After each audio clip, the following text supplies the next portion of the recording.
मामी की तारीफ में सुबह को जैसा बताया गया था उसने उन्हें वैसे ही पाया।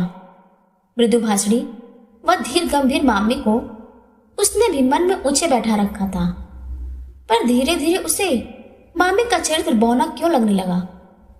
कई बार ऐसा भी होता है कि हम किसी को आदर्श मानकर जाने अनजाने उसी को मानो घोल कर पी जाते हैं।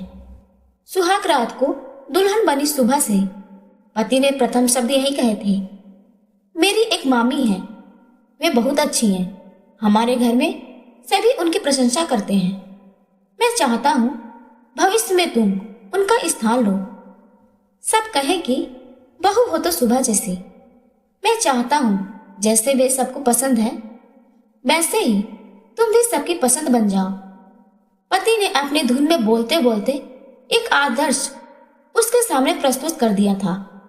वास्तव में सुबह को भी पति की मामी बहुत पसंद आई थी। मृदु भाषणी व धीर गंभीर, वे बहुत स्नेह से सुबह को खाना खिलाती रही थी, उसका ख्याल रखती रही थी। नई वधू को क्या क्या चाहिए सब उनके ध्यान में था। सत्य है, अच्छे लोग सदा अच्छे ही लगते हैं। उन्होंने सबका मन मोह रखा था। वक्त बीतता गया और सुबह 2 बच्चों की मां बन गई। मामी से मुलाकात होती रहती थी, कभी शादी ब्याह पर तो कभी मातम पर। सुबह की सास अक्सर कहती, देखा मेरी भाभी को, कभी ऊंची आवाज में बात नहीं करती। सुबह अक्सर सोचती, 2-3 वर्ष के अंतराल के उपरांत जब कोई मनुष्य किसी संज्ञा संबंधी से मिलता है तब भला उसे ऊंचे स्वर में बात करने की जरूरत भी क्या होगी।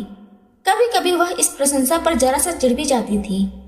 एक शाम बच्चों को पढ़ाते पढ़ाते उसने जरा डांट दिया तो सास ने कहा, कभी अपनी मामी को ऊंचे स्वर में बात करते सुना है?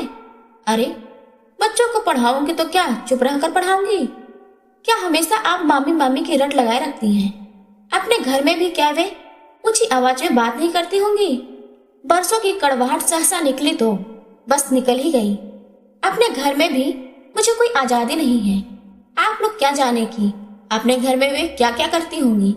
दूसरी जगह जाकर तो हर इंसान अनुशासित ही रहता है। सुबह पति ने बुरी तरह डांट दिया। ये पहली बार हुआ था जब उसकी मामी के विषय में सुबह ने कुछ अनचाहा कह दिया था। कुछ दिन सास का मुंह भी चढ़ा रहा। उनके मायके की सदस्य का अपमान उनसे सहा न गया। ले देकर वही तो थी जिनसे सासू माँ की पड़ती थी। धीरे धीरे समय बीता और मामा जी के दोनों बच्चों की शादियां हो गई।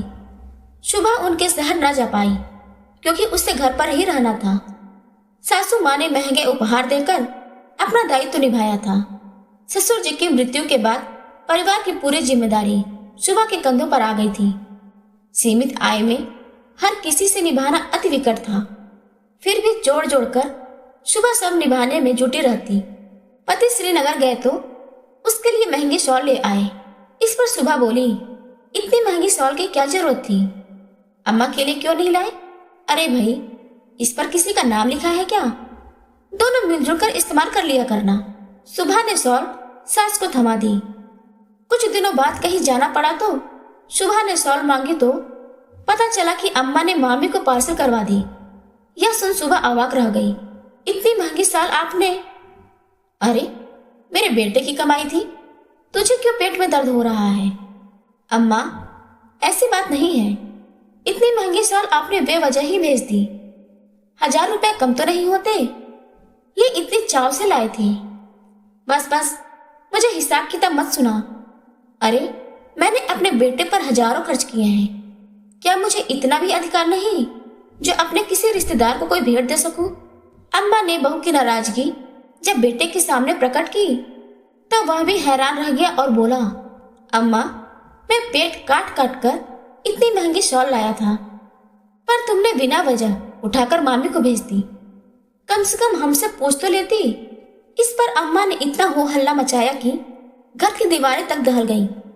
सुबह और उसके पति मन महसूस कर रह गए।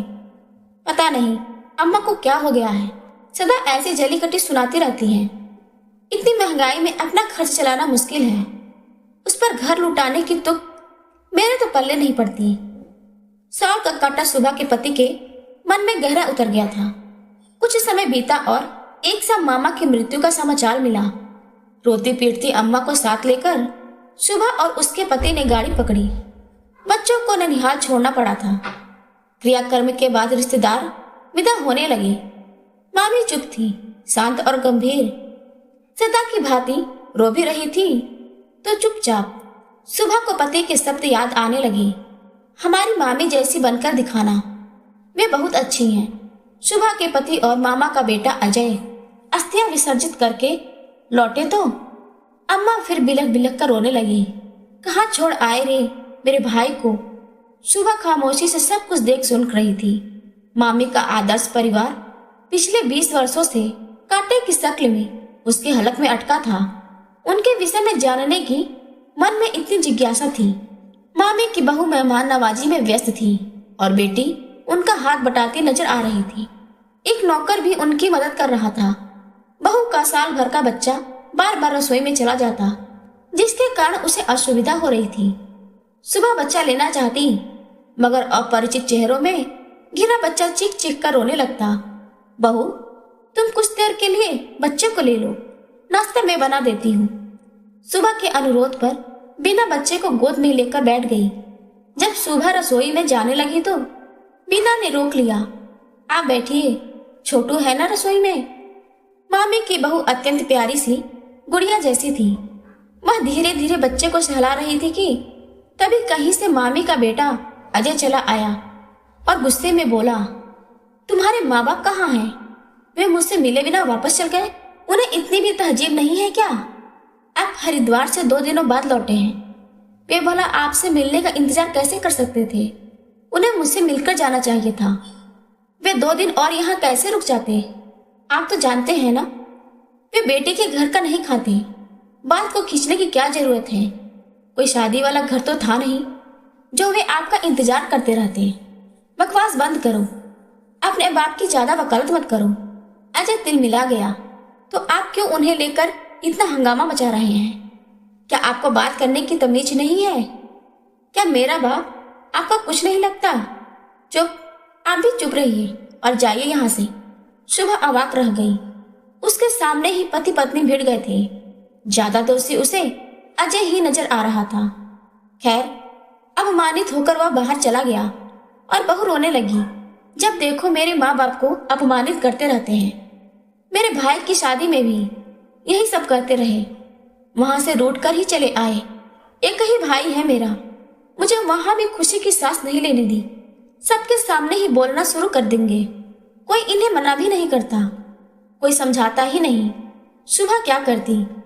फिर जरा सा मौका मिलते ही सुबह ने मामी की समझदार बेटी से कहा, जया, जरा अपने भाई को समझाओ, क्यों बिना वजह सबके सामने पत्नी का और उसके माँ बाप का अपमान कर रहा है।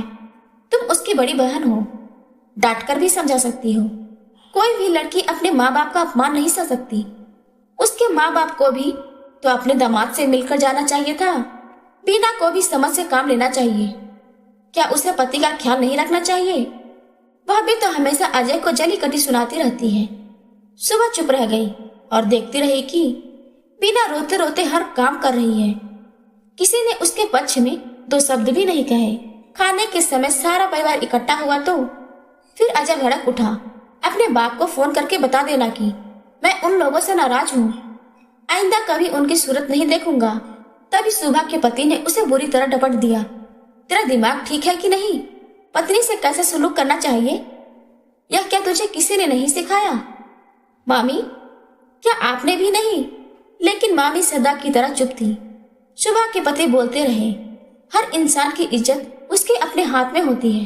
पत्नी का हर पल अपमान करके, वह भी 10 लोगों के बीच में, भला तुम अपनी मर्दांगिनी का कौन सा प्रमाण देना चाहते हो? आज तुम उसका अपमान कर रहे हो, कल को वह भी करेगी, फिर कहाँ चेहरा छिपाओगे? अरे, इतनी संस्कारी माँ का बेटा ऐसा बदतमीज। वहां से लौटने के बाद भी सुबह मामी के अजीबोगरीब व्यवहार के बारे में ही सोचती रही कि अजय की गलती पर वे क्यों खामोश बैठी रही। गलत को गलत न कहना कहाँ तक उचित है। एक दिन सुबह ने गंभीर स्वर में पति से कहा, मैं आपकी मामी जैसी नहीं बनाना चाहती।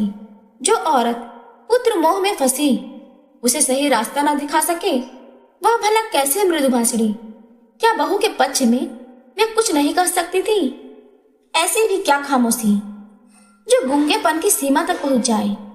यह सुनकर भी सुभा के पति और सास दोनों ही खामोश रहे। उन्हें इस समय शायद कोई जवाब सूझ ही नहीं रहा था।